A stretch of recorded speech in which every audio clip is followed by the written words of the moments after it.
Hey, good evening. This is Nicolina Nitz, and we had a little bit of technical difficulties. You're listening to another episode of Women, Wit, and Wine.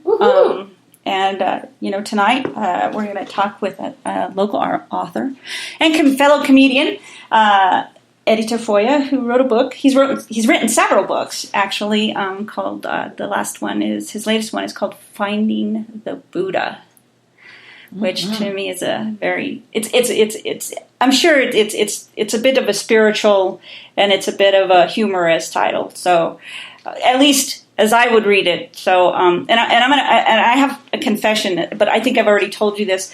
I haven't actually read the book because it's not on Audible.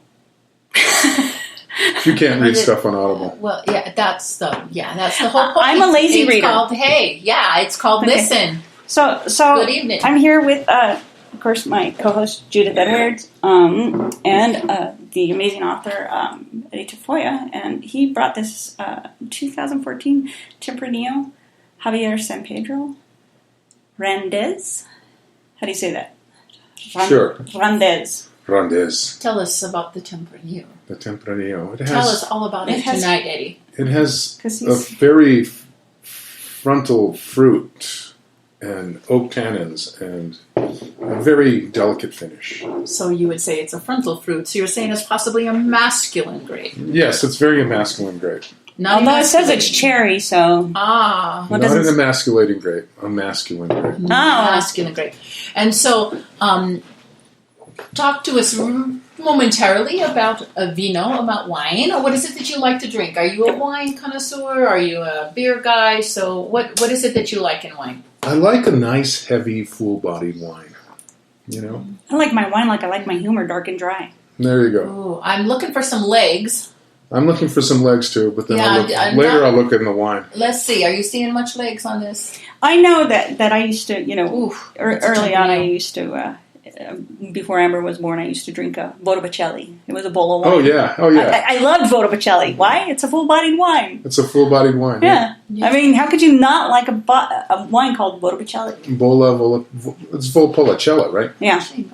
I'm seeing some good little legs on that. I see some good legs, too. I'm seeing some good legs. But these are under the table. Yeah. No. Look at those. Yeah, it's definitely a nice... I'd come naked, but, there's laws against it. I'm very happy with myself that I know how to detect legs now. Oh, legs? Yeah. And I just made a dumb joke, but no, it's good. It's good. No, it was dumb. So here's the thing. I want to talk about. But to answer your question, I'm in this groove right now where I love Irish whiskey. Eddie hasn't invited me over for any. Yeah, well, I love Irish whiskey. Give me a Tullamore Dew. Mm-hmm. I had a 15-year-old Jameson. Oh, it was delicious. Oh, sounds great. It was. Where'd you get that? I worked on a movie set on it was called the Duke City Shootout. Oh yeah. And one of the girls one of the actresses that I worked with, her husband was a distributor, and so she had all these. 15. Yeah, it was great. It was a long time. It was 2007. That was 10 years ago. So. Oh Lord, how does time pass so quickly? But it does. It does. Mm-hmm. I like Jameson. Jameson is the Catholic whiskey, and Bushmills is the Protestant whiskey.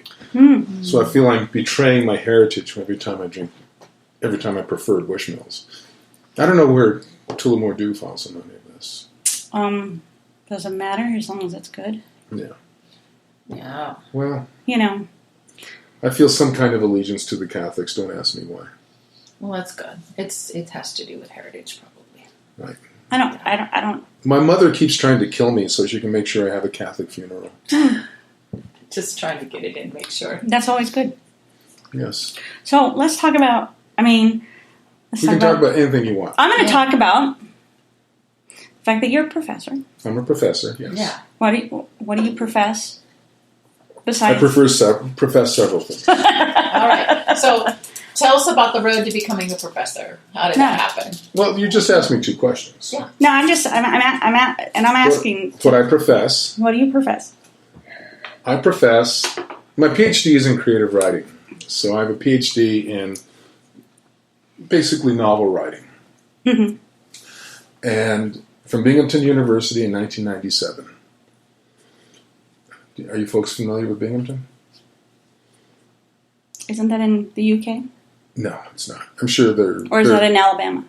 That's close. Birmingham, never mind. Binghamton is in upstate New York, halfway between Syracuse and Scranton. Wait. I'm sorry, I apologize. I know. Does that clear it up? Absolutely clear. I used to bicycle when I was living in Binghamton. I used to bicycle into Pennsylvania. So it's right on the Pennsylvania state line. And right in the snow belt. Anyway, my PhD is in creative writing at Highlands University, where I've been for 22 years. Wow. Does that mean you have tenure? I got tenure a long time. Because you've been there 10 years? I'm a full professor. I'm a full professor and a fool professor. I teach creative writing. I teach American literature, contemporary, post-Huckleberry Finn American literature. I teach the New Testament as revolutionary literature, even though I'm not a Christian. And people come into that class and get totally scandalized the first day. And I walk in and say, St. Paul was gay. I don't believe Jesus ever walked on water.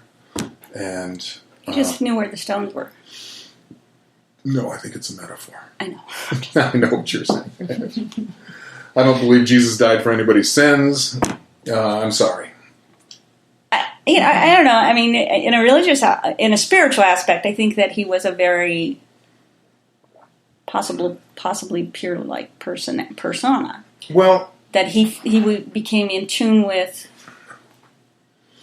that healing perspective of himself. Well, if you go back to first century Palestine, I know we're not here. We're here to talk about comedy, not about Christian history. We're here to talk about anything you want to talk about, sir. If you go back to first century Palestine, a healer, somebody who healed people with a touch, somebody who laid hands and cured you of your leprosy or whatever, was not an anomaly. There were tons of... Jesus was not special in that respect. Yeah, you know that. You have a degree in theology. Mm-hmm. Yeah. So, but my perspective is that when Jesus says, behold the mustard seed, this is just an illustrative example. If you have faith the size of a mustard seed, you can move mountains, right? Correct. What he was talking about there was revolution, because the Hebrews, the reason the Hebrews were taken as slaves by the Egyptians was because they were such great farmers. Mm-hmm. And then when they're living under Roman occupation, the Romans don't know that much about agriculture. The Hebrews do. Yeah. And the mustard in first century Palestine is like goat's heads or torritos here in New Mexico. You don't just have one goat's head in your yard in New Mexico. You have tons. If you have one, you have a family. You have a family. You have an extended family. So when Jesus is saying, exactly, you have an extended family. So when Jesus says, if you have faith the size of a mustard seed, what he's talking about is the way mustard will take over a yard, take over a field, just like a torrito will take over a field here. Like a clover? Like clover, it spreads, it's a spread. Right, exactly. And so the Romans hear this, they think those dumb hick Hebrews are talking about farming. The Hebrews are hearing, no, we need to take over the land that is bequeathed to us by God. So Jesus is fomenting social, political, economic, cultural revolution. Okay. That's a very interesting perspective. Thank you. Can I audit your class? You can audit my class, yes. Can I just drive all the way up there and audit your class, or do you do it online? Last time I taught it in Rio Rancho. Oh, okay. My students hated me. I just want to audit it. That would be awesome. It's a good class. It's a good class. And people, like years after the fact, tell me how much they appreciated it. I just think it's a good perspective of a different perspective than what we're taught. Oh, yeah. Well, what we're taught, the way I see it, is the early church basically sold us a bill of goods so that they could keep themselves in business. Mm-hmm. Jesus forgiving sins. I don't know. I've read 6 books on sins in the last 18 months. I still don't know what the hell a sin is. I can't figure it out. every book seems to say something different, and every book of the Bible seems to say something different about sin. I got a game that'll show you what the 7 deadly sins are. Well, I know what the 7 deadly sins are because I watched Gilligan's Island. But I saw that on. Gilligan's Island is based on 7 deadly sins. Yeah, I There's did a whole TED talk about I know, I saw that. I actually saw that where they were talking about which one is lust. Ginger is vanity, ginger is vanity, or lust, depending on which scheme you use. I thought the professor was lust. Professor is hubris. Hubris. Okay. Gilligan is sloth. Mm-hmm. Skipper is gluttony. Gluttony. Or he could be wrath. Right. Mr. Howell obviously is avarice. Mm-hmm. That's not. Marianne is envy. Yes. But anyway. I got a game called The 7 Deadly Sins. Oh, really? Absolutely. Okay. It's a hilarious. It's kind of like Trivial Pursuit. Oh, okay. You have to perform the satanic version. No. When you land on the sin, you have to perform something that would correlate with that sin. Oh, like great. if you ended up with vanity, you have to show people your pretty underwear, kind of thing. Show everybody your pretty underwear. I would comb my hair, but that wouldn't work. It could take a while. Take a while. You have to find it first. So I'd have to. So to Judith's I'd have to do a comb over. question, what prompted you to go into education and being a professor? Well, because you're a New Mexican, correct? Born and raised in the North Valley. Well, I was born in Martineztown in the old St. Joseph Hospital. Yeah. Well, when they delivered babies. Right. I could talk about St. Joseph a moment, but I won't. Okay. Yeah. I was back when they delivered babies. Dr. Shortle. They had to stop delivering babies. Do you know why they stopped delivering babies? It had nothing to do with me, did it? It did. Well, no, it didn't. It had nothing to do your with pictures on the wall. They were Catholic hospital. Baby picture. They were Catholic hospital, and they would not do tubal ligation. So they had to load the moms up into an ambulance, take them over Presbyterian to get a tubal ligation because it was a Catholic hospital. And over time, it got because there's no birth control. Is that the equivalent of an abortion? Well, there's no birth control in the traditional. No, Catholics have birth control. No, traditionally they were not allowed to practice birth control. But I'm asking the question. But for the women wanting to have tubal ligations after giving birth, the hospital could not offer them because it was a Catholic facility. But I'm asking the question is tubal ligation because that is typically birth control. A tubal ligation is basically a bad embryo because it's not going to pass the tube. No, you're talking about a tubal pregnancy. Yeah, no. Oh no, never mind. I'm sorry. I was thinking a topic. No. It's a tubal ligation. I'm sorry. I had a blood moment. Actually, I know what a tubal ligation is. Forget it. Unlike other forms of birth control, which allows an egg to be fertilized, and then it's a hostile environment, which is really bad for a lot of traditional, not just Catholics, but traditional women that are pro-life. That's very difficult. A tubal ligation prevented the pregnancy from ever occurring because the egg couldn't pass. So I know what you're saying because I'm sorry, I got a little confused there because I did have a tubal ligation. I'll tell you my story. TMI. I had a tubal ligation that grew back, and I had an ectopic. Okay. Yeah. Okay. Yeah, I almost died from it. So it was a very interesting experience. I can imagine, especially for the embryo. To realize that got a little crowded in there. That it had grown back. Yeah. But Catholics have birth control, a birth control pill. No, if you're a good Catholic, you can't take birth control. Yeah, it's not allowed. It's not approved. No, it's an aspirin. You hold it between your knees. Oh, yes, you hold it between your knees. Yeah, I heard that one, just like the old joke. Do you remember? Oh, my God, this one's so old. I love that one. Yeah, no, it's an oldie but a goodie. Well, it's as good as you put you know what a good girl does when she leaves, a good parent does when your daughter leaves on a date. Now, this is going to date me because I'm going to say, you hand a dime to your daughter before she leaves the house. You say, honey, you keep that dime between your knees. And the minute it drops out, you pick it up and you call your dad to come pick you up. And there you go. Yep. That really does date you because what does a dime have to do with calling anybody? I know, but back in the day, it was a dime for the phone. Yeah, I'm an old fart. But anyway, I wear it well. But that you could say quarter, you could say no, and there is no pay. Your cell phone. You can hold your cell phones between your knees. The minute it drops out, you pick it up and call your parent. Yeah, so that's St. Joe's got out of the baby business for that reason. No. I don't have the exciting theology degrees. I have mine in science, but I didn't realize that they had stopped. Maybe it was because my mother was born there.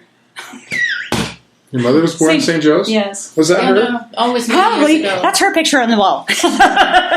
Are we frustrating our listeners? Because we're not really doing anything substantial here. Oh, no, trust me. No. We're quite entertaining. No, the whole purpose of this is to be entertained, and you know what? We don't have the back fence anymore. The concept of talking over the back fence with a neighbor, chit-chatting, it doesn't happen anymore, and that's what podcasts kind of do. This time you get to pick your neighbor that you're chit-chatting over the fence with. Okay, I'll keep that in mind. Yeah, no, this is the modern back fence. This is the modern, let's shoot the bull. Okay. So I also teach American comedy. I teach standard comedy as literature. That's my baby. That's the class that you really love. Yeah. So you got into you teach out in Vegas. So you went from the North Valley and yeah, we didn't finish that story. So you come out of Martinez Town, born in St. Joe's. That makes you a real Burqueño. I grew up in Los Duranes. Los Duranes. Okay. Yeah. Mm-hmm. So I grew up by Rio Grande Indian School. I'm a Heights girl. What's that? I'm a Heights girl. You're a Heights girl. We should after this, let's go to McDonald's and fight. Okay, let's go. Okay. Or we can go hang out over here in the parking lot on Union Bank in Candelaria, because that's where we used to hang out. And we can go cruising. We can go cruising. On Montgomery. So you were a bulldog? No, I wasn't a bulldog. He was a raven. No, if I had gone to public school, I would have been a You went to Viking. St. Pius. I would have been a To Viking. Valley. To Valley. I would have gone to Valley. Didn't you I go went to St. Pius. Okay. That's right, you went to St. Pius. We're having a 40th reunion. Oh. Can you believe that? A 40th reunion. I hope they have oxygen available for you guys. Well, that's good. I hope so too. And a few, loaner walkers would be nice with the wheels. It used to be that 40 years ago, we were all trying to get drugs from this one kid named Tom McGarity, right? Mm-hmm. This time we're all trying to get drugs, but it's Viagra from this other guy named Lonnie. Yeah, cool. Yeah, you get it. Yeah, there's also the online places you can do for the blue pill, but the blue pill, there is a step up from. You know what I call that? I call that a cock ring. Oh, well, there's also Cialis. Hey. Okay, for the record, I don't need any of this stuff. Oh, well, yeah, let's make it for the record. He doesn't need a blue pill or the Cialis. Or the Cialis. Right? No, yeah. Cialis is the upscale version of the blue pill. So, yeah. That's the bathtub one. Okay. Which makes no sense. So you got from Martinez Town. I was born in Martinez Town. You got from Duranes.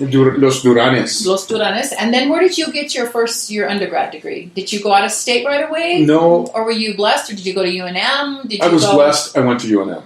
Well, yeah, okay.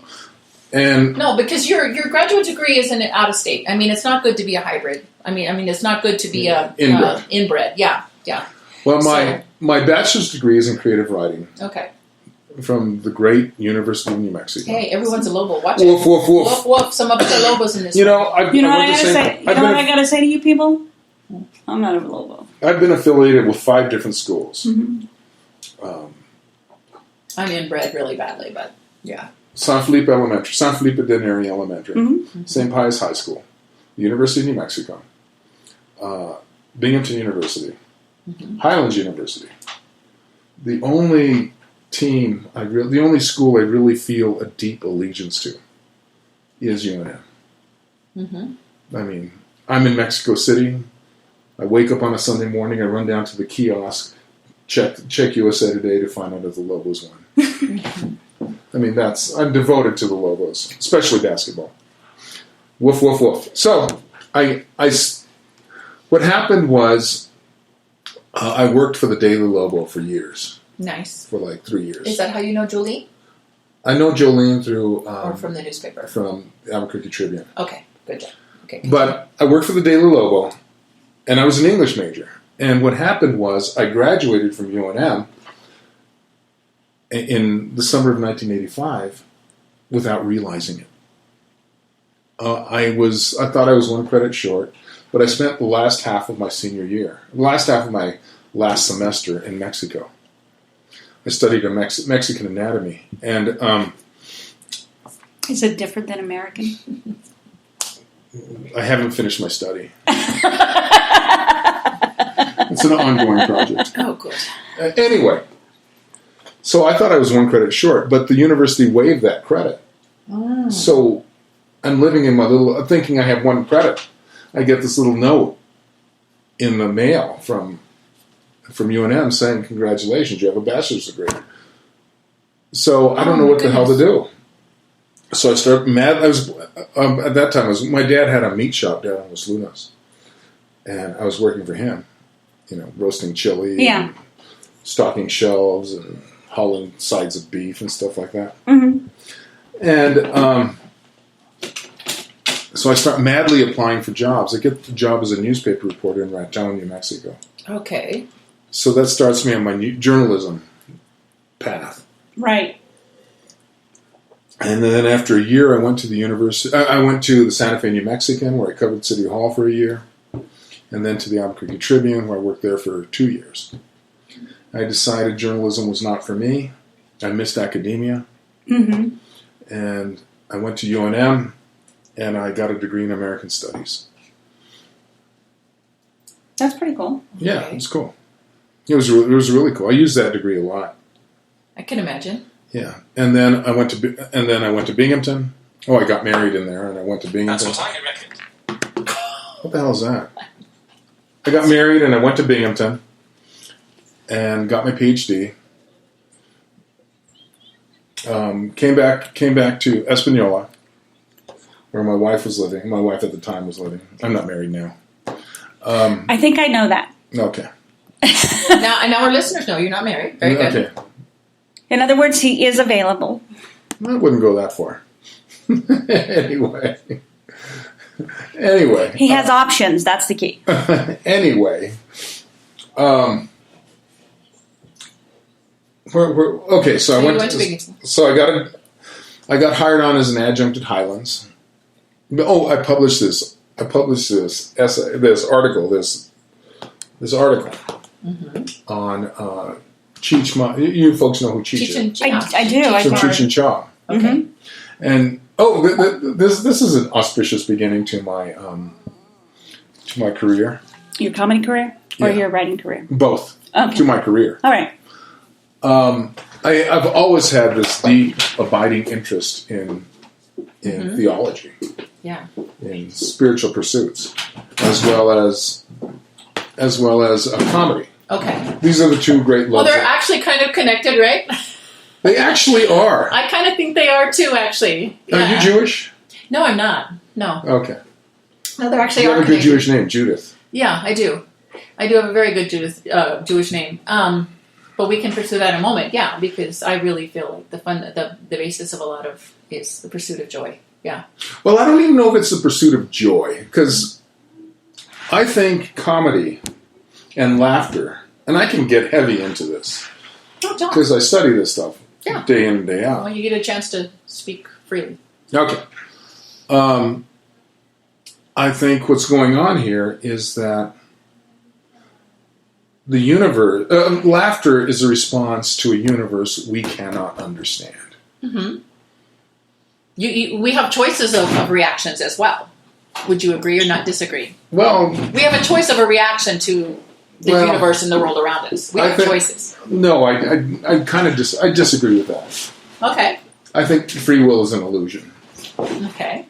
It's the only game in town. Yeah. Okay. Okay. Well, So we gotta play it. Now, okay, free will is an illusion. However, we have some people could just curl up, go in a fetal position, slash their wrist, whatever. I mean, in the sense of this. And they are an expression of their community. I don't think Yeah. that. I think that free will is to a point an illusion. However, free will in how we respond to a situation is not.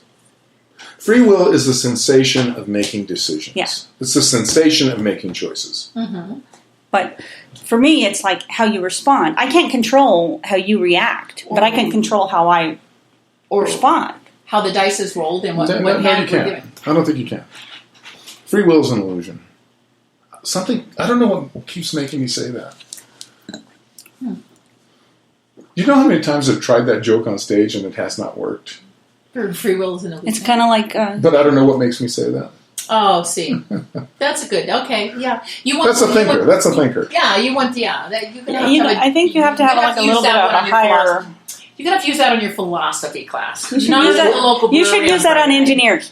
One time, Exactly. one time, It's I'm like going to work be at the playing local with brewery on Friday night. one day. I'm going to do Is one time at band camp?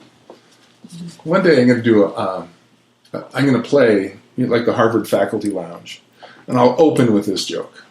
Okay. Yeah, but half of them will be Aspergery, and you're Oh, not yeah, even well. get. It's not even given. Yeah. So you're going to have to maybe. Do you know want? what? Can I get to the joke? Yeah, Yes, but please get to your joke. I'm just going to say grad students, maybe. Please Okay. get to Okay. your joke. Yeah, get The your- joke is this. Yeah, we're listening.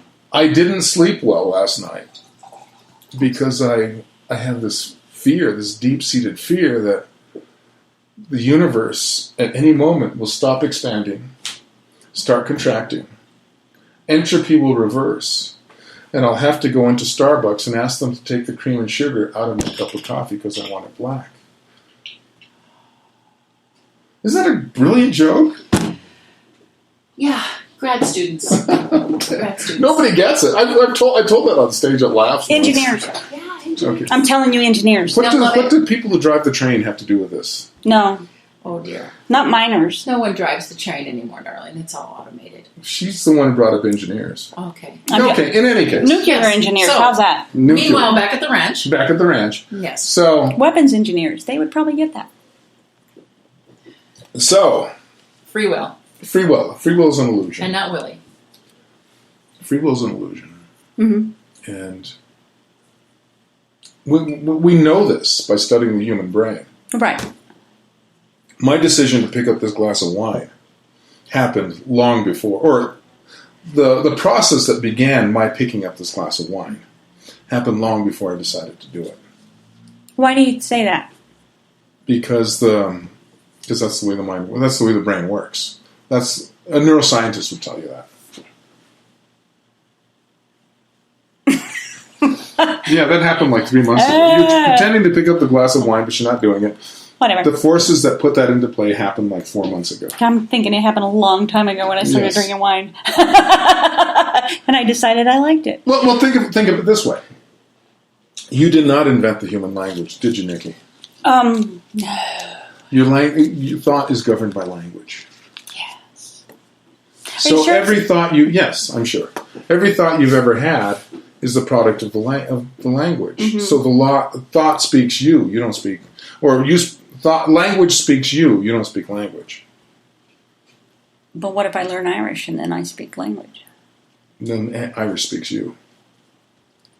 But how would it speak me? Because I have to learn it in order to speak it. Because it governs your thoughts. Okay, there you go. I'm So- just asking that question. I'm asking a question. So I'll go to Highlands. All right. So you're at Highlands. And I have It was not free will choice. It just happened. I just, It just want, happened. I just want you to know when you It's see the me sensation. when you see me do this, I'm listening to you. Yeah, but your listeners don't know what you're talking about. No, I'm just saying to you, when you see me put this in my ear, it's because I'm listening to see how we sound. Okay, that's fine. So Okay. it's not So because I go to I'm doing Highlands. something So else. technical difficulties here. I'm living in Espanola, if you can call that living. I think Yeah. you can, but anyway, continue. I'm living in Espanola. I have a son. Mm-hmm. He just graduated, didn't he? He just graduated from Columbia College in Chicago. But I'm talking about the beginning of my career. And I get divorced. We won't get into the particulars of why I got divorced, but I get divorced. As a result, then I'm teaching the New Testament, I'm teaching creative writing, I'm teaching American Lit. Mm-hmm. And as a result, I'm making frequent trips from Las Vegas, New Mexico, because I moved to Las Vegas where I teach, to Santa Fe to pick up my son, because I don't want to sacrifice my relationship with my child. And I needed something I could study in the car. And my whole life, since I first saw Jackie Mason. Do you folks know who Jackie Mason? I know who Jackie Mason is. Absolutely. Okay, since I first saw Jackie Mason on the Ed Sullivan Show. Do you folks know who Ed Sullivan is? I do. Yes. I think I'm older than all of us, so yes. How old are you? I'm not going to disclose it today. How I'm old? 58. Are you older or younger? She's younger. I'm younger. Okay. By that much. Okay. Did you get that? Just that much. Age is a number. Age is a number. I don't believe time exists either, by the way. I don't believe in free will or time. So I believe we are what we make our life. I mean, if you keep saying that you're old, you're old. No, I'm not old. I've been on this earth a while. If you keep saying, if you are forever young in your mind, your heart, then you live that way. okay, I have a sister. I won't mention her name. No sister names. Okay. We'll just call her sister. Who on the day she was born was 50 years old. Yes. Oh my God, do I know people like that? Yeah. Holy cow. Do you folks remember the old Dennis the Menace? Well, you Yes. know Dennis the Menace, right? Yes. Remember Margaret from Dennis the Menace? Yeah. She's Margaret. That's my sister. Oh, that's kind of crazy. Yeah. So she's like Marcy on Peppermint Patty and Charlie Brown. No, Marcy wasn't. Marcy was much more innocuous than Margaret. I don't know. I just couldn't. I'm forever a 5-year-old. I'm just, in my mind, I'm forever a 5-year-old. I just don't. The only thing that makes me feel my age is I don't know what really makes me feel my age. I mean, I don't. I mean, other than our bodies start to break down. Yeah, our bodies start to break down, but I can still hear that. But I can still hit that jump shot. We're no more. But again, this is a vehicle. This Eventually, this is a vehicle for consciousness. If we don't maintain the vehicle for consciousness, we need this. We start to break down to have the total spiritual. But experience. that's normal. We're like a car. Right. We're like a car. So you have to stay in shape. You have to. I don't want to say perfect shape. You have to take care of yourself. But I'd rather be a 370Z than a Vega. Or a 78 Pinto. Yeah. Yeah. Well. Yeah. Okay. So, I know a Vega. So I need something I can study in the car when I'm driving to Santa Fe to pick up my child, because I'm spending so much time on the road. I've been in love. You're not Willie Nelson. Oh, I cannot. You're not on the road again. I cannot do the whole Willie Nelson thing. On the road again. Yeah. No. Okay. So you're great country music is a contradiction in terms. And anyway, I've always been in love with comedy, with stand-up comedy.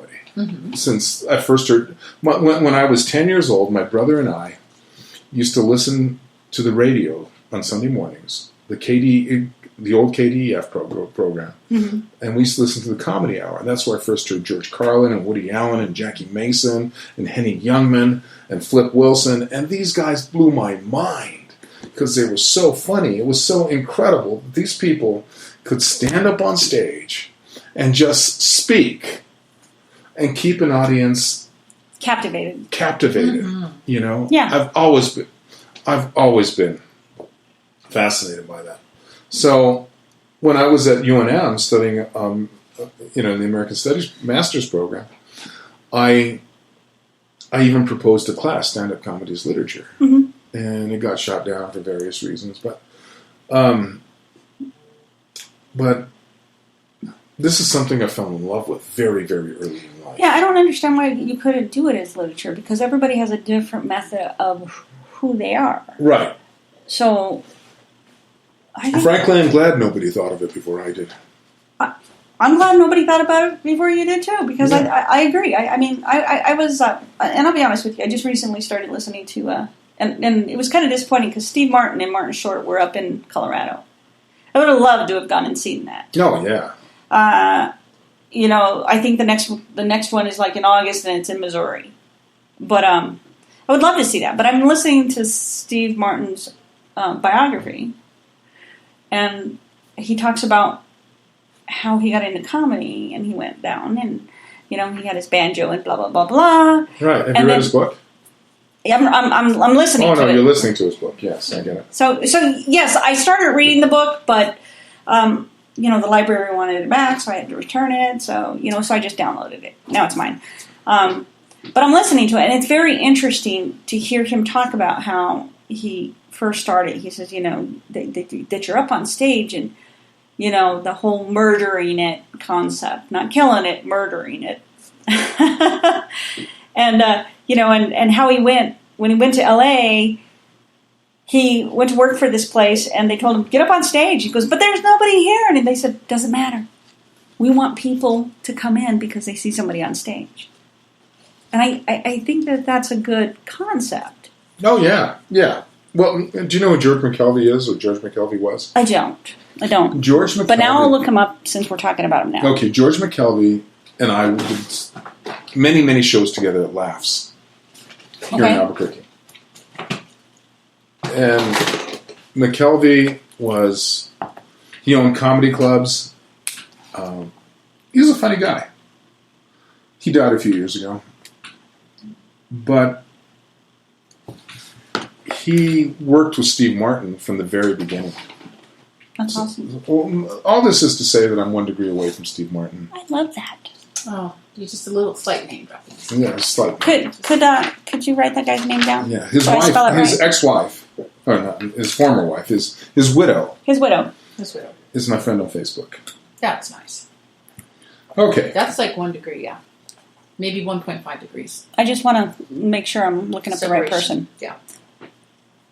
Anyway, so Listening to the comedy, doing the kid shuffle. So, but wait a minute. I want to go back because you were talking about a Cheech. Story. Okay. I want to go back to when that. when I was working on my master's degree at UNM, Mhm. I wrote this article analyzing. Thank you for bringing us back to this. That masterpiece film, Born in East LA.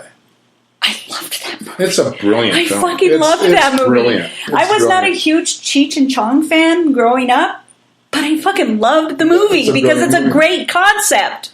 It's basically the story of Moses leading the Hebrews into the Promised Land. But instead of crossing the River Jordan or crossing the Red Sea, whichever metaphor you want to take, he's leading them across the Rio Grande. And the climax of that movie is all this flood imagery. Yeah. And the geography works perfectly because Cheech is banished to Mexico, which is south of Right. the United States. Yeah, he gets deported. And Moses is banished to Absolutely.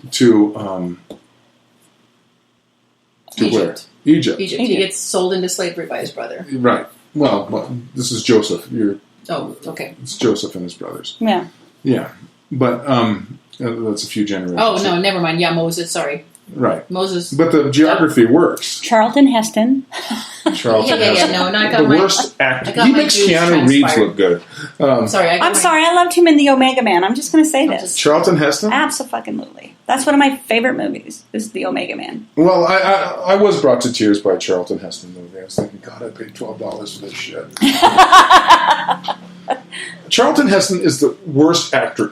He makes Keanu Reeves look William good? Shatner look better, right?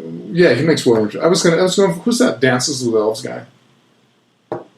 Oh, him. I actually think he's... Dances with Will Ferrell? Wolves. No. No, Oh, Kevin Costner. Kevin Costner. Oh, bloody hell. God, there's so many great actors running around out there. There's you know? not many people that I I'm not a fan of Kevin Costner's. I mean, he was not. No, he's horrible. He's horrible. Mm-hmm.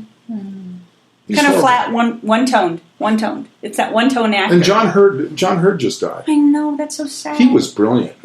He was a great character actor. He was like J.T. Walsh. You remember J.T. Walsh? Oh, you do. You know How do him. you know what I know or don't know? You would know him by seeing him. He's in a lot of movies. Like, do you remember The Negotiator No. with Kevin Spacey and Kevin Samuel Spacey's Jackson? a great actor. Absolutely, he's a fabulous actor. But J.T. Walsh was very much a character actor and died before his time. And so John Hurt is the same. He was that same. And what's sad is he died alone, didn't he? Yeah. He died alone in a hotel after a surgery. Did you ever see Chilly Scenes of Winter? Mm-mm. Oh, he is brilliant in that. He is brilliant. John Hurt. Yeah. But anyway.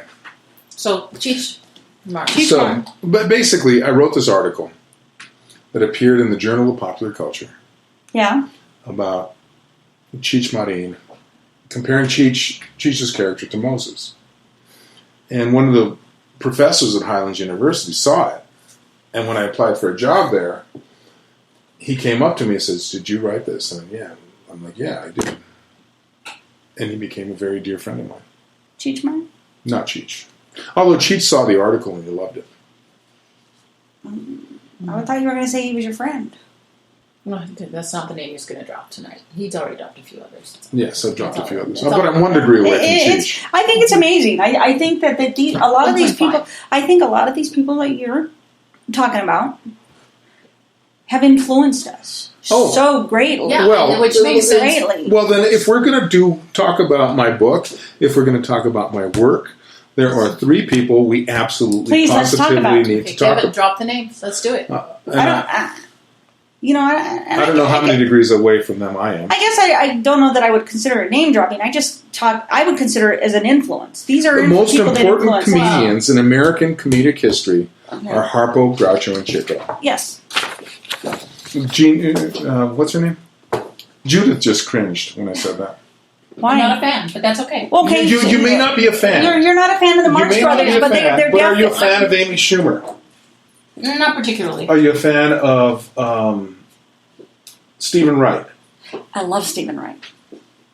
Who are your favorite comedians, Judith? I'm not. You know what? I am really not a comedian's comedian. Okay, but answer my question. No, I'm not. I'm not a fan. Actually, I don't listen a lot. I don't listen. Who do you find funny? I love Steve Martin. Steve Martin. Fair enough. I mean, I'm not current. I'm not one of those people that listen to comedy all day long. Fine. I'm not either. Because I'm afraid of subconscious influence. Like I totally get it. I just want to be original and make people. Well, laugh. and let's talk about that. Okay, It's not about but what Harpo, Groucho, what the Marx Brothers did. I hate physical comedy. What the Marx Brothers did was they changed the things we laugh at. Do you want more wine? Sure. I'm going to open another bottle. I'm not going to drink all of it. No, you don't have to. Okay. I can definitely. But we laughed at one thing. We laughed one way before the Marx Brothers, and we laughed a completely different way. We laughed at different things. Perhaps after the Marx Brothers. I get it. That I don't think you do. No. I'm not your typical in the whatever. I'm not. I do the comedy because it makes me happy. Okay. So, but you're not hearing me. I'm not a fan of physical comedy at all. Okay, so you're not a Chaplin fan. I like Charlie Chaplin. I love Charlie Chaplin. But okay. It's fine. I get it. Okay. No, I don't think you do get it. No. It makes you happy. I'm not amused by physical comedy. No, but you're missing the point. Then make the point. The point is, we could divide American comedic history. I'm sure you will. Into 2 eras. Okay. Basically, 1815 to 1915. Okay. American comedy could not come into America could not invent its comedy until it had taken care of its basic needs, like the revolution and keeping people fed and stuff like that, right? Mm-hmm. And then, so we have 1 century, 1815 to 1915. Okay. 1915, we have things like this great influx of immigrants into New York City. Right, Fatty Arbuckle. Exactly. And I was calling him Artie, but in my head I was like, okay. I remember the name. Certainly, we see this great influx of immigrants into America, and as a result, we have all this different ethnic comedy. Okay, but everything before that moment, if you look at the comic modes that dominated the American landscape before 1915, you have 3. The first one is the minstrel show. Right. You familiar with the minstrel show? Mm-hmm. The second one is Jonathan humor or Yankee humor. The third one is frontier humor. Davy Crockett, Paul Bunyan, those guys. Okay. These are all representative of a comedy that has grown out of privilege. Mm-hmm. The white man, people, the idea that God bequeathed this land, we now call the United States, to the white man. Mm-hmm. The Marx Brothers come along and they take all this ethnic humor and they say, we do not belong in this world, but we're going to make fun of it anyway. Harpo is the Irishman. Chico is the Italian, Groucho is the Jew. These people don't belong in America, and they're going to make fun of it anyway. Everything we laugh at since 1915, when they did their first stage show, their first vaudeville show in 1914. So everything we laugh at since then is a result of this intrusion onto the white man's paradise. And nobody did it better than the Marx Brothers. Well, let's talk about like physical humor. I just made this profound point. You want to talk about physical humor? Well, no, I mean, but the Marx Brothers were a little bit of physical humor. Harpo was. But here, let's talk about that. A court jester was exactly that. And the court jester made fun of the king. Their job was to make royalty laugh. Right, at themselves. And it was primarily physical not comedy. verbal. And stand-up comedy is verbal. Right. So we progress from the physical to the verbal, but however, in transition, you have to combine both at one point. You can't just I don't think you can just go from physical to verbal. You have to transition into it. And I think with court jesters, for example, the Marx Brothers, because they were definitely a physical, Groucho doing you're confusing the Marx Brothers with the Three Stooges. I'm sorry. You're right. I am. No, exactly. I mean, you're correct. I am confusing them. So. Okay. No, I know they were more. Yes, definitely. They were more intellectual. Definitely more intellectual. I think for me, and no, I'm not informed. I'm not educated. I am a blue collar person that came up and got an education. Hey, I'm a Bacto from the North Valley. Yeah, but I mean, I didn't do the theology degrees. I did the science degrees. I didn't do the arts. I didn't have the luxury of studying the arts. So that's not a jab. I'm just saying it was the reality. It doesn't sound like a jab to me. Does it sound like a jab to you? No. No, I'm just saying I had to support myself. Yeah, I know I have privilege and all that stuff, but I did have to, So I think when I look back at the Marx Brothers, I'm thinking about the comedy. Yes, it's definitely political satire. Absolutely. Yes, totally got it. Yes, absolutely. I think the part that, and this is just personal. This is just personal for me. I so much wanted to rise above blue collar. The little bit of physical comedy, which was the one brother, that did the physical side. That's Harpo, yeah. It was more intellectual, and I did appreciate that. And and part of my mind is on the Three Stooges, which was way more physical. But it was definitely the same themes. You cannot ignore the same themes. No, they were there. I will say they are not the same. No. But there were some underlying themes. If you step back, no, I think there might be some similarities in. They were portrayed. Three Stooges are pure id. Oh yeah, they were the Marx absolutely Brothers were attacking their social conventions. What the Marx Brothers were doing was exactly what Jesus was doing when he cleared the temple. Marx Brothers. Jesus cleared the temple in order to attack the society at its cultural, political, economic nexus. But to step back, for me personally, the bit of that was physical. For me, okay, I'm not at this different level of analysis. I'll be honest. When I see... Don't fuck with me when it comes to the Marx Brothers. So, the bit that is physical to me... Don't put baby in the corner is what he's saying. Don't take it that. I'm giving iMessages. Do I need to give you iMessages? I'm just saying don't put baby in the corner. Yes. So, the minute there is some physical, I turn off. Because I want to have a more... I personally don't want to identify with physical comedy. I want to be different. Okay, well then let me ask you. Like my blue collar idea. Let me ask you this, Judy. And I get it.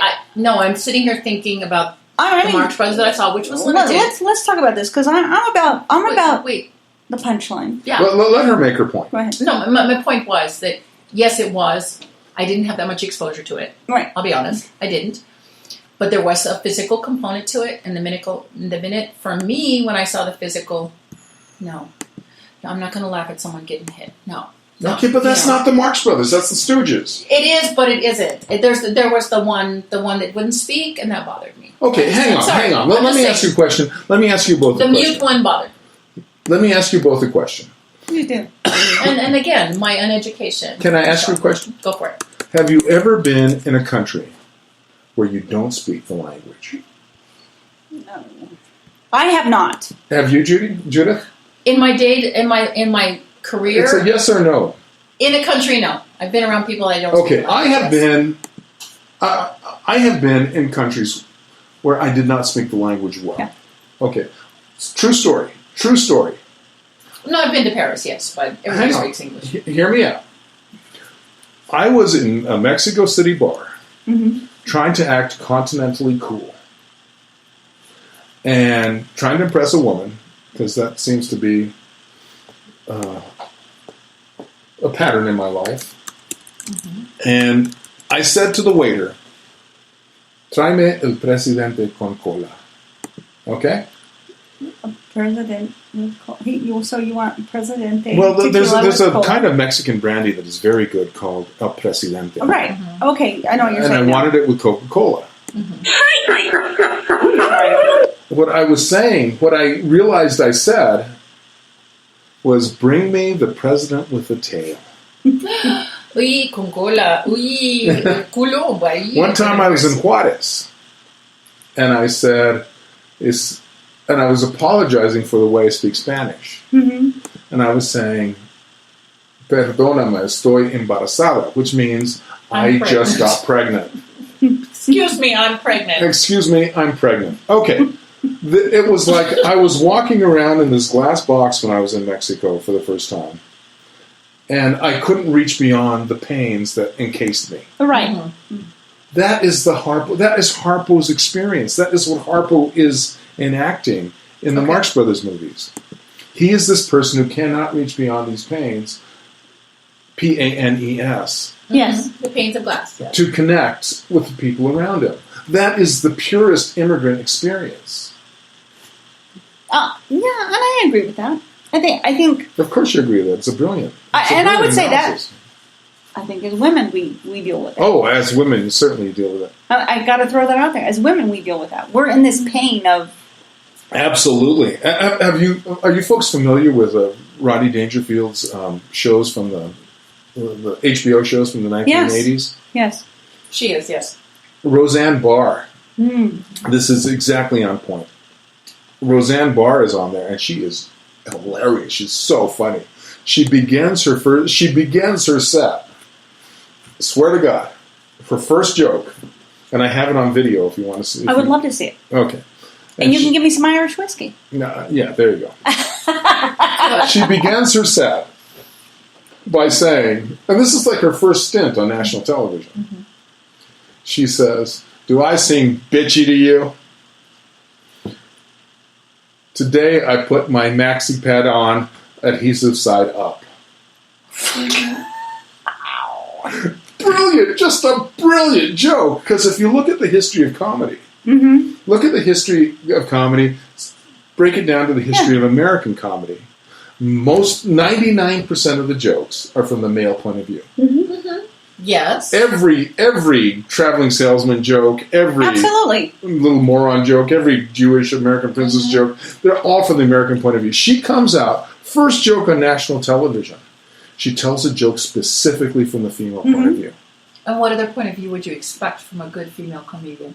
Well, female comedians for years. You look I think a lot of at Rusty Warren. You look at Joan Rivers. Right. You look at They Phyllis conform. Diller. Sure. We conform. They all tell jokes from the male point of view. But she comes along and she tells Phyllis Diller's whole act. I love Phyllis Diller. She's brilliant. Totally. Joan Rivers. She's an influence for me. Joan Rivers' whole act was all from the male point of view. You play by the rules.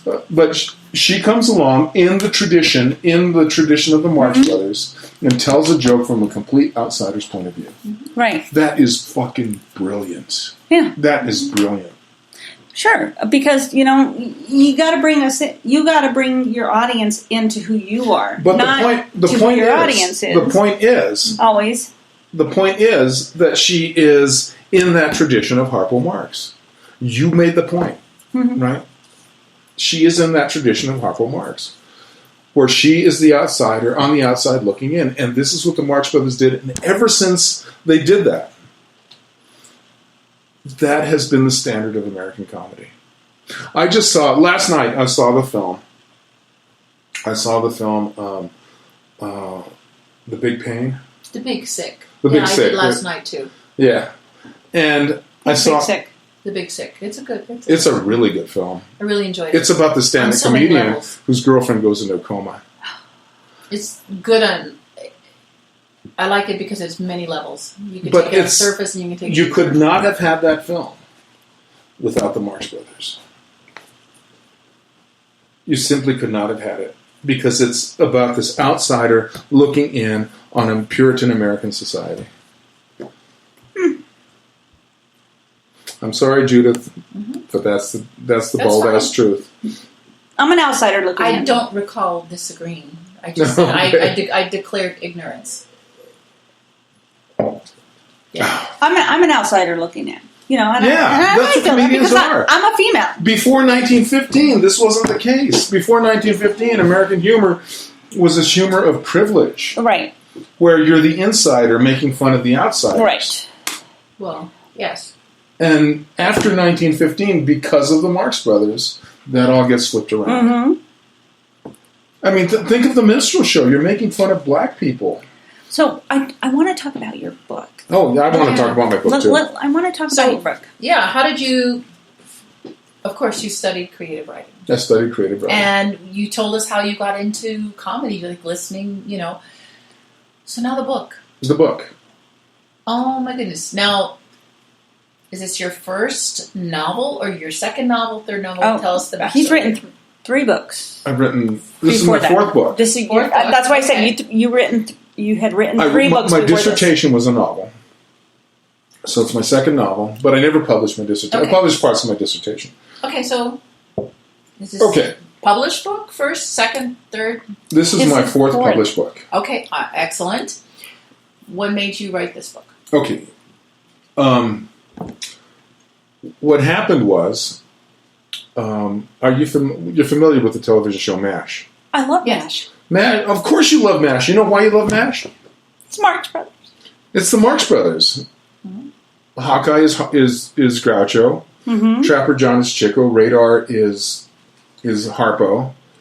Margaret Houlihan is Margaret Dumont. Mm-hmm. It's not an accident that her name is Margaret. Okay. In any case. Excellent. Welcome Back, Kotter was a direct ripoff of the Marx Brothers. Absolutely. Barney Miller was All in the Family. American comedy since 1915 is the Marx Brothers. But we won't go there. We've already been there. Okay. So one time MASH had an episode about Captain Tuttle. Any of you remember that? I remember that. Okay. Do you remember that, Judith? Vaguely. Okay. Help me out. The idea Just here, like me bone. The idea here is that Hawkeye and Trapper John and Radar, Harpo, Groucho, and Chico, invent this fictitious character named Captain Tuttle. And they give him, they bureaucratically invent him, so he has all this paperwork, he has medals, he has degrees, and, he's a certain height, so Hot Lips falls in love with him, and all this. But it's purely bureaucratic machinations. Right. And by the end of the episode, Captain Tuttle gets blown up in a landmine, even though he never existed. Mm-hmm. And Hot Lips is remembering having sex with him, and Frank Burns is jealous, and Henry Blake is saying he was the best damn officer of the day we ever had. Even though he never existed. He never existed. Yeah. Okay, so one day I'm divorced. My time is limited. I'm literally walking down the street. 9th Street in Las Vegas. And it hits me, I can do this. I can create this story. And I think, my initial idea was to make a film about the greatest stand-up comedian who ever lived. And I would have all these interviews with all these people who knew this guy, but I would never have this guy on camera. That's actually a great idea. Okay. And so, but I'd have all these. I can get people together for that for you. I would have all these stories about it. Oh, he was so good. I remember one time when he walked into Laughs in Albuquerque, and nobody knew who he was, and blah, blah, blah, blah, blah, blah. So I wanted just a bunch of interviews. So I started interviewing comedians, and I realized I didn't know what the hell I was doing. And so I started scripting out what the comedians would say during these interviews. Mm-hmm. And that got no traction whatsoever. Oh, no, you need to let them, you need to find people that will fly. Well, the point is that by the time I got through all of this, I had the first draft of a novel. Good. Fun. Organic. It just happened. It just happened. So that makes it real. I mean, but makes it richer, in my opinion. Okay, but there's another dimension to all this. Okay, of course. And that's that when I'm walking down the street, I'm thinking, I would need things like pictures and home movies and documentation and graduate and degrees and diplomas. I'm like, I'll use my brother. I have access to all that material. Mm-hmm. And I walk a few more steps and I'm like, oh, wait a minute. My best friend in the whole world is a guy named Mark Latiga. Yeah. And I love this guy. I adore this guy. We used to live together in college. In fact, I married him. I understand. No, you don't understand. I do. How did I marry him? He's your best friend. He's my best friend. I got ordained over the internet as a minister. Mm-hmm. So when he married his wife, Margaret, I was the officiant. Yeah. You married him. I married him. So, in any case, so I immediately whip out my phone and I call up Mark. And he's like, oh, this sounds like a great idea. This sounds like a great idea. I'll give you everything you need. You know, and Mark was a Marine. Mm-hmm. He was a dancer. He got his MFA at UC Boulder in dance and modern dance. Mm-hmm. He moved to San Francisco 20 years ago, and he started working for Wells Fargo Bank as a programmer. But he was dancing and doing writing, and then he got hooked up with astrology.com, became the chief web engineer, and today he is the alpha geek, the chief web engineer for the San Francisco Opera. But he's like, I'll give you anything you want. Because he loves me. And I adore him. Yeah. And he's coming in for a 40th reunion in a couple of weeks. So we should sit down and talk about this, because I totally know people that we could put something like that together. I would love to do that. I think it would make a great movie. It would make a great movie. There's actually a new series on one of the premium channels. I can't remember which one. It's Showtime, I want to say. It's I'm Dying Up Here. Oh, yeah. And it's Jim Carrey is producing it. But basically, it's these 70s comedians and how they interact with each other. And it's a whole series about that. And I think I can what you're saying I can totally see. I mean, I know people. We should do it. I know people we can do. I don't know about you, but I want to be rich. I want to be rich too. By the way, listeners, my point here is I don't care if you read Finding the Buddha, but I want you to buy it. Just buy it. You know what? Why not? It'll make a great Labor Day gift. Let me just do for all your friends and family. Yeah. Let me do it really fast. Just a little piece. You know, buy local. Read local. Read local. Bookworks in Albuquerque. Yeah, down in Rio Grande. My old hood, Los Duranes. Yeah, it's actually my current hood. But you live in. I live in Old Town. Where do you live? So I live. Well, technically, I'm Sawmill. Yeah. What street? I love Sawmill. Off Sawmill. Just leave it at that. Yeah, I live in Sawmill. But I walk to Old Town. I walk it when I. But you can walk to Old Town from anywhere. Depending on how much time you have. You can walk to Old Town. You could walk to Old Town from Maine if you wanted. 7 minutes. Yeah. Okay. How's that? Yeah. No, it was part of streamlining my life and creating my own life. I chose to stay. I would love to live in Old Town. It's amazing, but you know what? We talk about national, we talk about whatever, but I think it's awesome to bloom where you're planted. But you should also fertilize the plants in your own yard. I'm all about that. It benefits us all. And the richness and beauty, the beauty that is New Mexico is not something I'll launch into right now. But the experience that we have here is unique. and it will resonate. So I'm going to encourage you all to go ahead and get the book. It's available on Amazon, correct? Right. And my website, eddietafoya.com or comediologist.com. Or you can also find it at Bookworks here if you're local. Bookworks is a lovely bookstore. I recently bought. For my grandchildren, I work. I have a day job that pays my bills, and one of the ladies I work with is also a children's book writer. Yeah. And who is that? Her name is Linda Goldman. I don't know. And anyway, I bought the books it's The Brave Little Burro, and I bought it for my grandchildren. And there's a sequel, and I got it at Bookworks. And she works with me in the schools. We work in with the front line with kids. Okay. Anyway, so again, Bookworks. Is it Bookworks? Did I say the name of the store correctly? It's right there, available in Old Town. It's amazing. Go online. No, I thought Bookworks. No, that's actually Treasure House. Dietz Farm. Treasure House. I thought Dietz Farm is Bookworks. Bookworks is Dietz Farm. Yes. Yeah. Treasure House is in Old Town, and John Hospice is a great guy. He's the owner of Treasure House. Yes, and he was the one that rang up my sale. It was wonderful. I love John. He's sweet.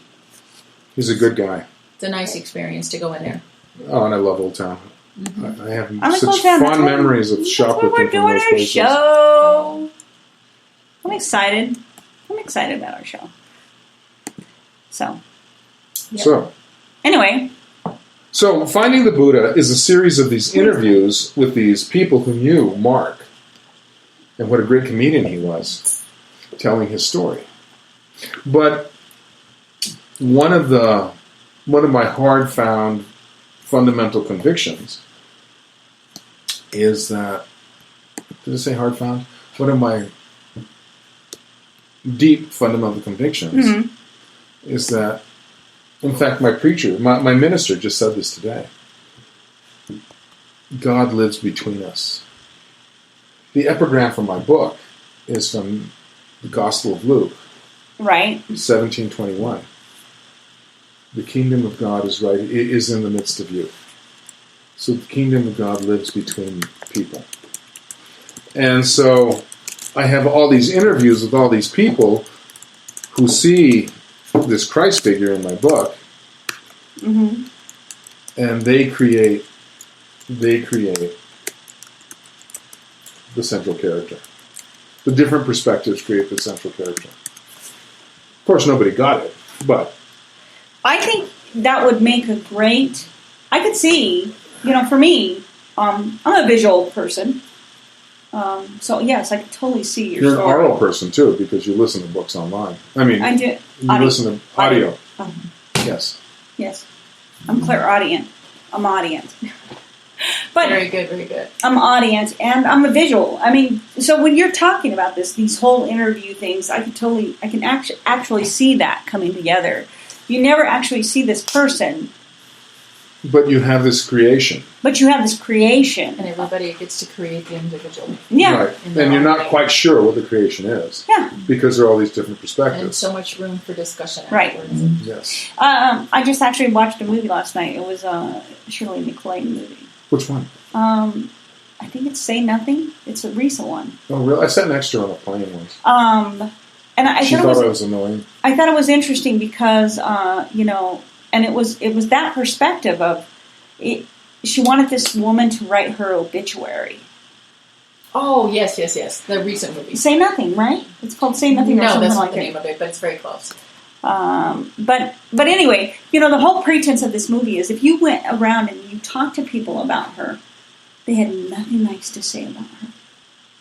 Absolutely nothing. Yes. And so she determines the premise of the movies, then she has to change that. She has to change that perspective. It's a current movie. I haven't seen it yet. It's on my list. I just actually watched it, and I thought it was a great movie, and I like the pretense of it because it was really basically talking to people. Somebody, this person who writes the obituary ads had to go out and interview people to write her obituary. It's a wealthy woman that decides that she wants her obituary written before she dies because she wants control over it. So she hires an obituary writer to write her obituary while she's still living and finds out that no one has anything good to say about her. Mm-hmm. So now what? The premise of the movie said, now what do you do? I think the thing is, she already knew that nobody had anything good to say about She it. was hoping. She was hoping for a ray of light. We all did. And I see that premise of what yours is you never actually see the person. You just see images of the person. You see images. And whether it's, like not necessarily a facial recognition, the back of the head at a birthday party kind of thing. That's the one way to put it. Yes. You're seeing his birthday party when he was growing up. You're seeing him graduate from the military, that kind of thing. But you never see his face. That's exactly what I was shooting for. And I think that leaves so much to the imagination because the audience will create the image of who they think that would be. That was exactly what I was shooting for. Very good. I personally love movies, shows, books that leave so much room for discussion and interaction. Mm-hmm.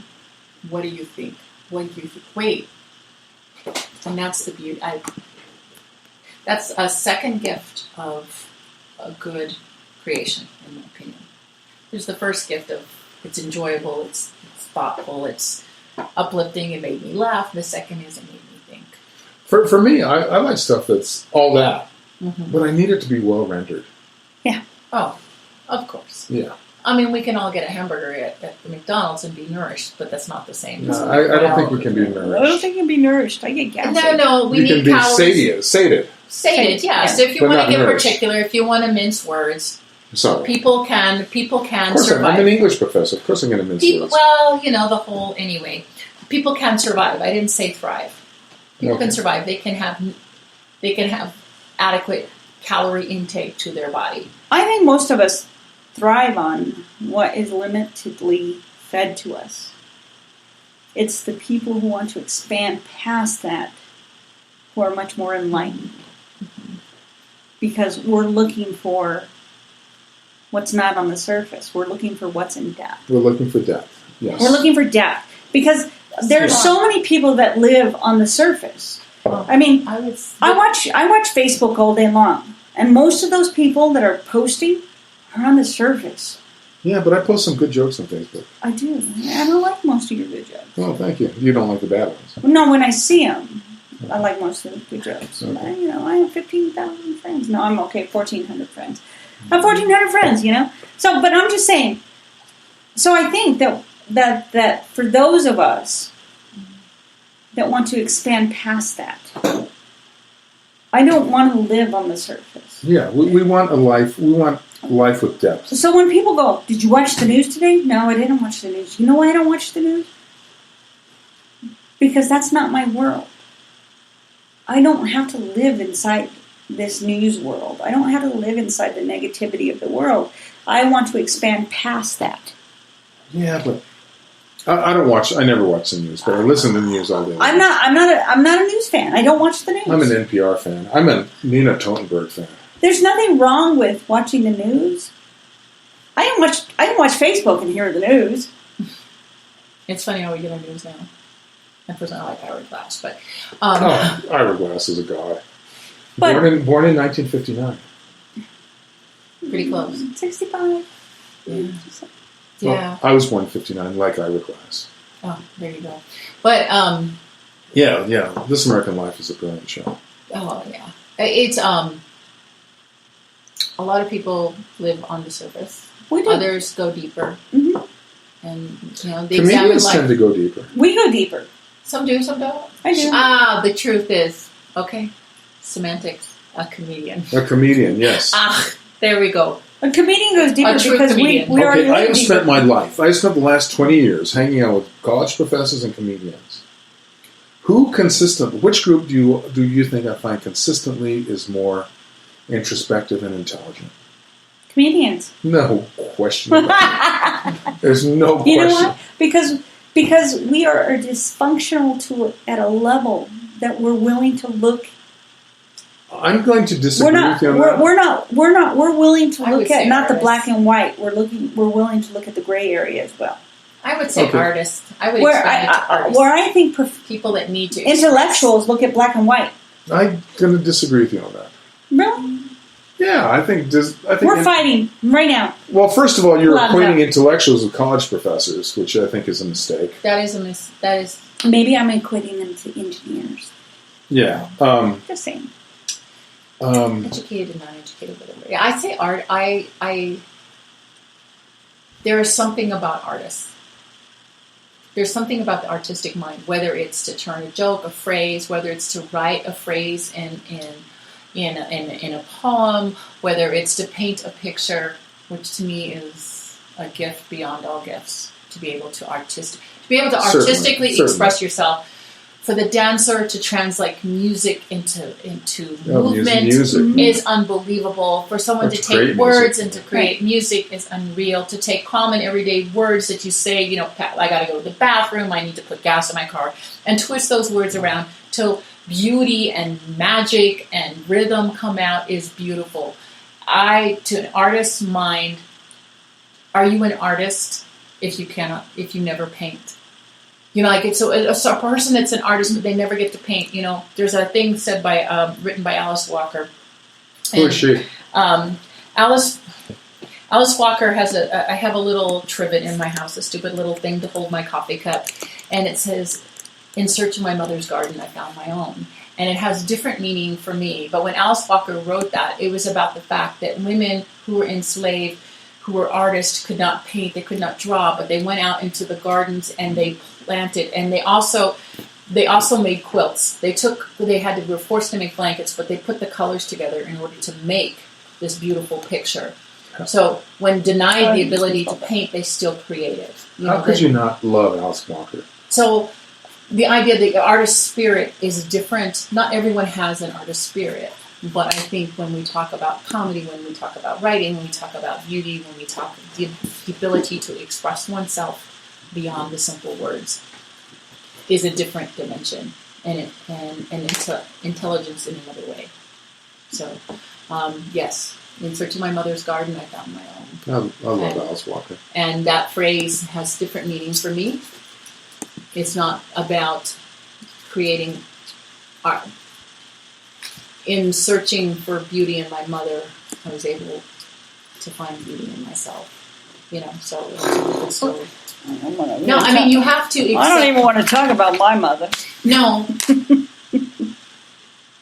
I won't go there today, but sometimes something that has no beauty, if you can find it somehow and then be able to accept. And searching. Sure. Searching for beauty in this world. The key is, there's a saying that says, you are what your parents made you, and it's your fault if you choose to stay that way. No, I like that. And there is that's a very profound statement, is that we are conditioned by our parents. However, we don't have to stay that condition. We have to move past it. We have to break through and grow outside of our comfort zone. Exactly. Because when you're a child, you're reared in a comfort zone. And when you become an adult, you have to break past the comfort zone to really be who you are. Yeah, and I would like to take it back to your Marx Brothers original premise, and the idea that they parodied or they expressed the oppressed. Okay? They gave voice to those who had no voice. The gardens that were created by many of the slaves that were they were enslaved.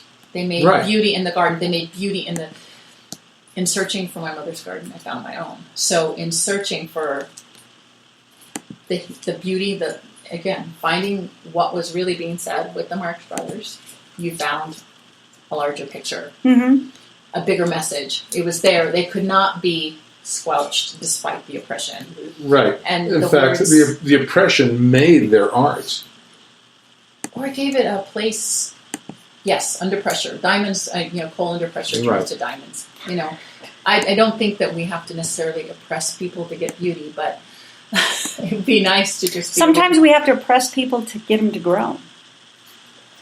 Well, the end doesn't justify the means sometimes. I am against oppression. Me too. Yeah. But I'm just saying, but in some ways, oppression creates us to grow. Life is, like you said, back to free will.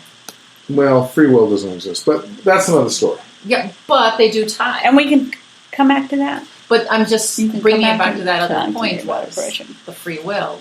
They did not have the free. We don't always have the free choice, but what we do with it, or the diamond that comes out of the pressure, or the comedy that came out of the oppression. Okay, I was at the Pat Martino concert, and I'm sure you're both big Pat Martino fans. Pat Martino is, after Wes Montgomery, he's the premier jazz guitar player. Okay. A week ago, I was at the Pat Martino concert. I'm talking to this guy before the concert.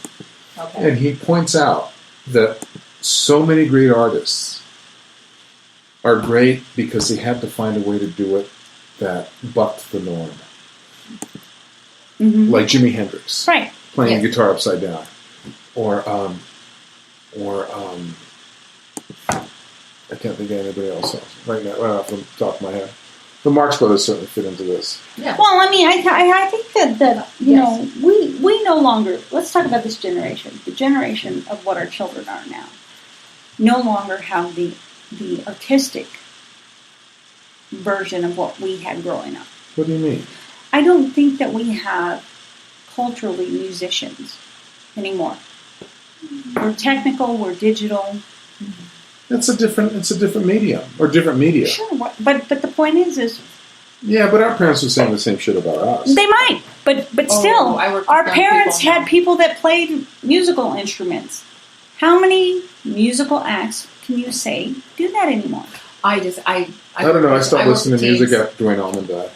I work with teenagers. I see talent. I think there's talent. I see my child. Musicianship. I see it every day. I think there's talent. I'm not saying there's not talent. I'm just saying. I see my lady's child. And he is creating great music. He's creating, and it's breathtaking.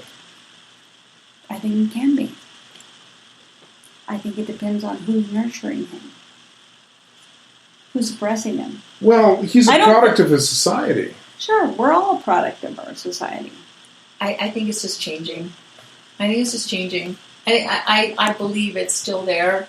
Unfortunately, we still have oppression. Damn it. I believe it's all still there. Mm-hmm. Yeah. It may not be the flavor that we remember or the kind that we thought, but the same thing was said about us. Yeah, exactly. Well, right. And so it may not of course, it's always going to come that way. But that doesn't mean it's not amazing and wonderful that it's coming. Yeah, I just think it's different. And then, yes, age is just a number, yada, yada, yada, but things have changed and it may not resonate with us. That doesn't mean it's not valid. From a different time. I mean, not at all. Not at all. I talk about, okay, so the relationship before that, my 10-year relationship, he's 13 years older than me. And so it's just, we talk about that. And you have to look at that. There's absolutely a different perspective of that 10-year difference. 13-year difference. Mm-hmm. But, again, it's about how you want to perceive it. If you want to say you're old every day, then you will be old every day. But our experiences do shadow us a bit. You cannot unshadow what we have seen and we have felt. What's ingrained in you? Yeah, but that doesn't mean that it's over. I'm just saying it Carl does. Jung would totally disagree with that. Dude, I mean, if whatever was ingrained with me, I'm an absolute fucking loser. No. I'm saying the influence is there. I mean, it shadows it. That doesn't mean you can't. No, we break out of it. That's what creates growth. It's when we reach our we want to get past our comfort zone. Because if I want to stay in my comfort zone, I'm always going to be a fucking loser, in my mother's opinion. Mm-hmm. So, yeah, it's a good thing your mom doesn't count. So I moved past it. Exactly. So, what's next for you, Eddie? After finding the Buddha, what's next for project? Me? What's your next project? I've been working on this for a while, but my next project is buying a house. Mm-hmm. All right. In the North Valley, mm-hmm. Nice. Because there's There's Paris, there's Rio, there's New York City. And there's the North. Yeah. And there's the North Valley. The only place I want to live is the North Valley. In Albuquerque. Right. I'm working on this story about a burnt-out religious studies professor. Burnt-out alcoholic religious studies professor. Not based on anybody I know. Not to draw any conclusions. Yes. Oh. Totally fictional. Totally fictional. Who is seeking transcendence. All right. And he's teaching this version of the gospel that has the whole university up in arms. People are calling for his dismissal. Mm-hmm. And he's seeking transcendence because he cannot find it after years and years and years of biblical and religious study. Does he find it in the Bosque? No. If you'd been paying attention to what I've been saying during that this was conversation, just my little one-liner. You can let it go. You can let it go. He finds it at the Bosque Brewery. Yeah. So that sounds fun. What is your projected release date? Well, I wanted a first draft done by the end of the summer, but that's apparently not going to happen. But it will come. It will come. It will come. That's excellent. So next gig. My next gig, I'm doing a show. Are you back in Cruces? Are you up here? No, I'm on Friday night. I'm at the Bosque Brewery down on 2nd Street. Nice. I'm only doing 25 minutes. Who are you doing a show with? Eddie Stevens. Okay. Nice. Kevin Kennedy is producing it. Mm. Good job. So that's all I had booked. Nice. Comedy doesn't doing stand-up, which is fun, but I think that's a young man's thing. I was at the Bosque Brewery recently, and I'm thinking, this is not my scene. These are not my people. Mm-hmm. Right. But your people are out there, just not maybe at the Bosque. Right. Yeah. The crowd is a little bit too young, a little bit too... We got to figure out a different venue. Right. Mm-hmm. The Las Cruces gigs worked really, really well. They got what I was saying. Right. Good. I can make baby boomer jokes. Right. So get them. So how's that going? Because I noticed that... Is this a Goldie thing? It's a Goldie Garcia is producing the shows. Nice. But the problem was that they were bringing the same comedians month after month after month, and that's not a good way to do it. Well, I did an interview with what's that one that we've done? Spare Minute. We did Spare Minute. My point about Spare Minute was I don't know what Spare Minute is. It was a woman interviewing all the female comedians across the United States. Yeah, I did. I didn't do that one. No, I didn't. Oh, I thought you did. No, I didn't. Okay, but that's okay. My point about comedy, and I even said this in New Mexico Entertains, which I was in last month. No, I didn't know that. It'll be the second time I've been in it. But the point is that we have so much talent here, you can cycle through it and not have the same people on every show. But we are so cliquish, we're on the same people on every show. We're slitting our own throats. We're slitting our own throats. We can create a beautiful comedic what's the word? Want to say wave. Absolutely. And that's what Finding the Buddha is about, in no small respect. And never have the same people on in the same month. Yes, if we concentrated, if we focused, if we worked together. If you were smart about it and you promoted it well, you can have a vast array of talent that we have in New Mexico. Show. If we could bring different people to the Guild, because the Guild is a great venue. But it's the same people. It's the same people over and over. Yeah. It's again, it's that click. It's like, okay, if I like you and you might be my friend and you might be in my age range, I'm going to get you on. I also think some of these young comedians need to know what the hell a punchline is. Absolutely. I was actually watching a guy on, there's actually a 3-minute clip on Amazon Prime, and it's a comedian that talks about a punchline. And he talks about how we don't create the punchline. He says, like, hey, I was in traffic and I saw a sign with, I saw a car that had the bumper sticker coexist, but he wouldn't let me merge. There's your punchline. It was short, to the point. And then he goes into the next step, and the next step was, he talks about how we ruin it by telling the whole story before we get to the punchline. Yeah, right. And it was a 3-minute clip, and I thought it was great about how we do that. And a lot of our comedians do that. We go through this whole story, and we've already told the punchline in the story before we get to the punchline. Well, Kevin Hart does that. Margaret Cho does that. Yeah. I mean, it's Stephen Wright does not do that. No. I went into a restaurant. Paul F. Tompkins doesn't do that. It said order breakfast anytime, so I asked Order French toast. from the Renaissance. I fucking love That's that a one. brilliant. If you're going the speed of light and you turn your lights on, what are they doing? Yeah. But I'm just saying, so we do. I mean, we have people that, like, okay, let's talk about the last show that we did. Or that we did, absolutely. And, and you had people up there reading stuff. And that's, I'm not saying it's not an open mic.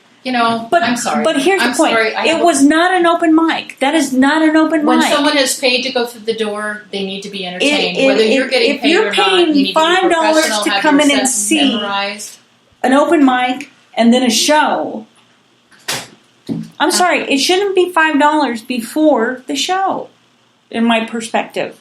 You were there.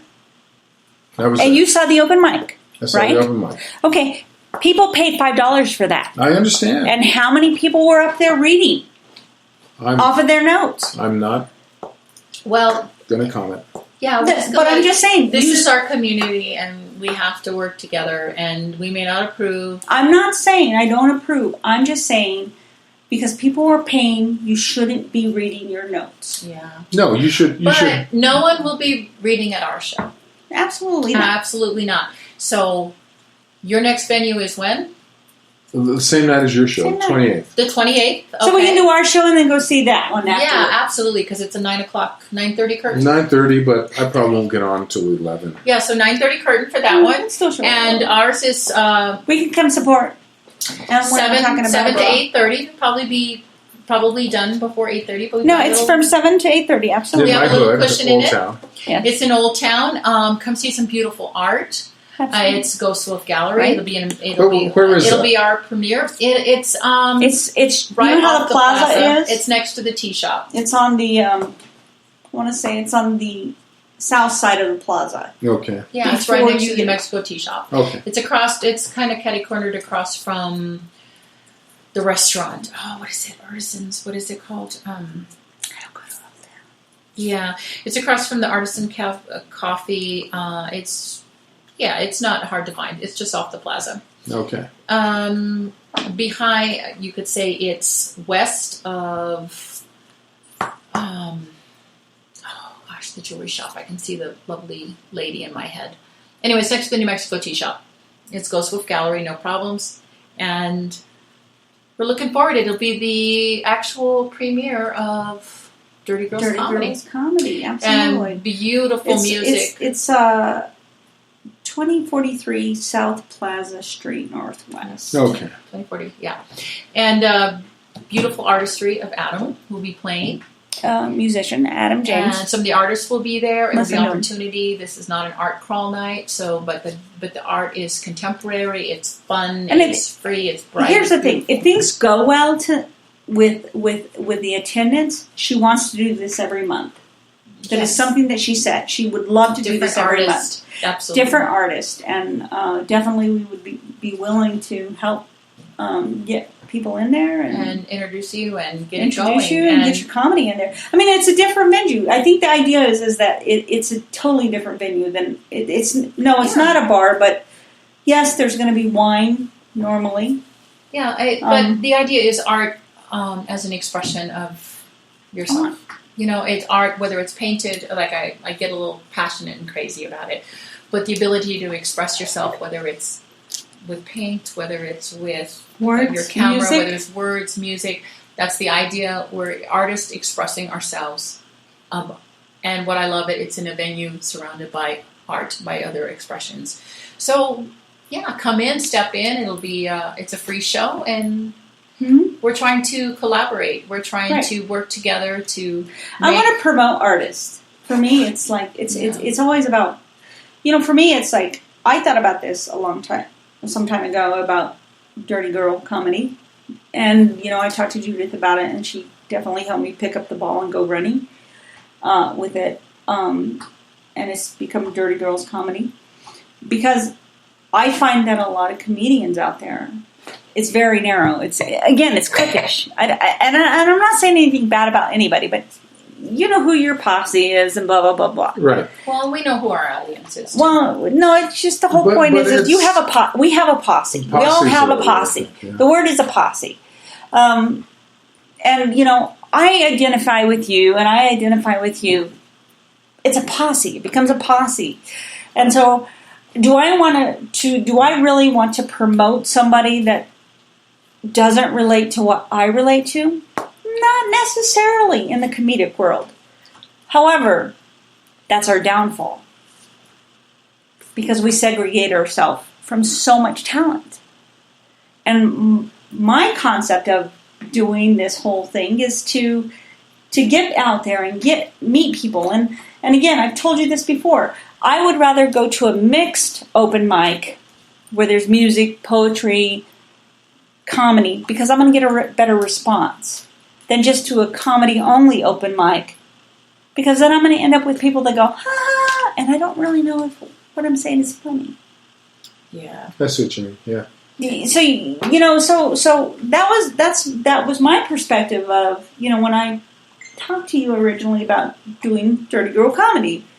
And as a collective, you know, because we're all a collective. We really are, you know, because the female comedian is definitely not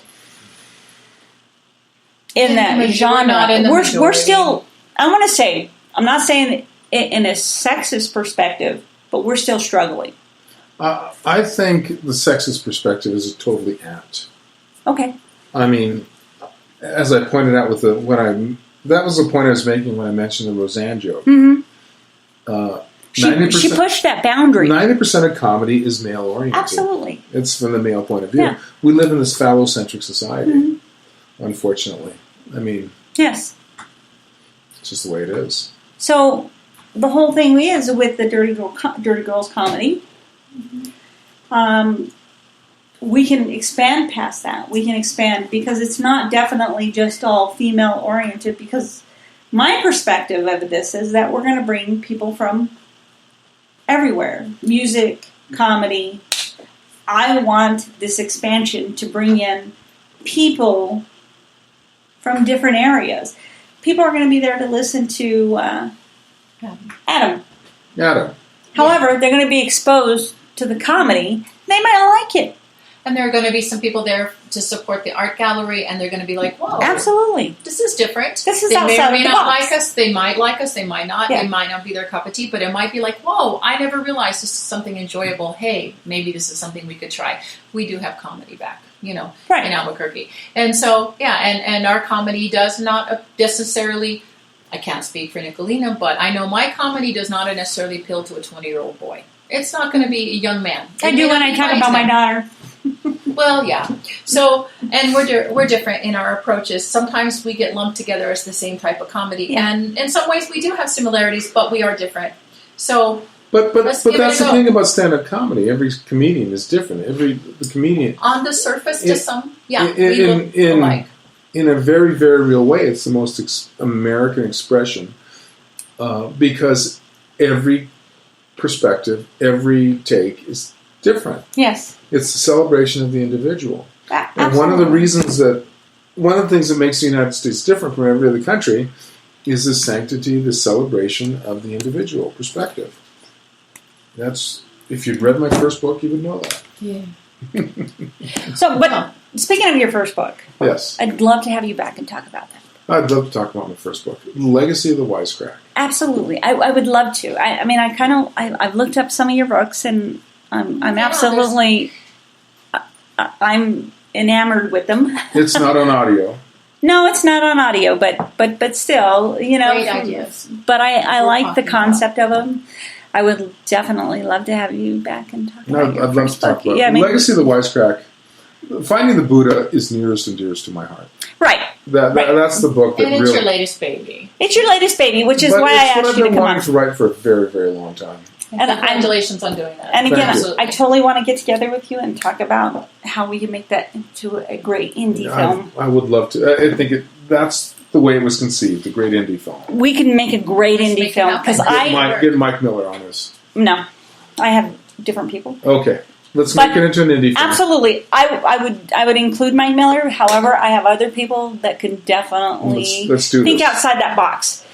Brian Vanderhoof, do you know who he is? I'm He's sure a he's a local very nice comedian. guy. Production. He's a local comedian, but he's also a filmmaker. Okay. And I've been working with his wife on a Well, the series. script is out. The script is already done. Script is done, absolutely. And you know, and in fact, let's talk about this. I'm going to say this before we wrap up. And this has been an amazing show, and I'm so blessed that you came out. It's been a lot of fun. But It one of has the been. things that I talked about with Winter is I'd like to sit down and I would like to create this scenario of a script, and then have people come out. Mm-hmm. Basically, you're going to audition them as actors of who you want to see in this role, and let them roll with it. Yeah. Absolutely. Let them roll with it. Just sit there. Go, okay, here's the scenario, and this is what we're going to talk about today. Right. And then you let these people go. Very good. So we'll be announcing that soon. So yes, that's we're going to that's chew on definitely my it and concept. announce it out. So let me get together with them. We do a Blacklist writing group. I will include you in it on the next one. Let me know. And you come out and you talk about it. We'll talk about the script, and I think that we Excellent. can roll with that. So That'd be a great idea. what's coming up, Nicolina? What do we got coming up on the show? Give us a rundown. Taking the world by storm. Taking Mary the world by storm. Bird. We got Mary Bird next week. And then the week after is then Dr. David Lay. Dr. David Lay. No, I'm looking forward to that. Absolutely. That'd be Ethical great. Porn for Dicks. We're Ethical looking Porn forward for to Dicks. interviewing him. Mhm. After that will be Angora. Angora. Yes. And pretty soon we'll be announcing the next lineup for the show. I will Legacy of the Wisecrack? Absolutely. Legacy of the White perhaps. Crack. Yes. Legacy Come of on the back. Yeah. Are you ready? I'm totally ready. I could do it right now. Yes. So it's been wonderful. We had started with a wonderful Tempranillo. It looks like they went to a Malbec. And Yes. I've been sipping on my white wine because I have grandma duties later I'm sorry, on today. there's red wine in your Yeah, glass. no, I am going into the land of red. But that is a land We're working on her. Victoria. We're working on it's her. okay. It's Working I'm a on late her. bloomer. But it's been a blast. And again, look us up. It's always Thanks for about listening. women, wit, and wine, right? And definitely Keeping it look us real. up on Facebook, Dirty Girls Comedy. Women and Wit and Wine, also on comedy. Finding the Buddha. Finding the Buddha, also on Facebook. And and eventually- Amazon. It's a novel about stand-up comedy and spiritual transcendence. Yeah, And I think that's amazing. I mean, how often do you get The that? whole transcendent thing really gets me. Yeah, transcendence It's all is what right. it's all about. I transcend every day. so it's good. Wanna It's get women, over wit, and it. wine. So, but thanks for listening, guys. And this is Nicolina Nix, and you're listening to Women, Wit, and Wine. And we're signing off. And have a great night. Good See night you next from week. Judith. Good night from Eddie.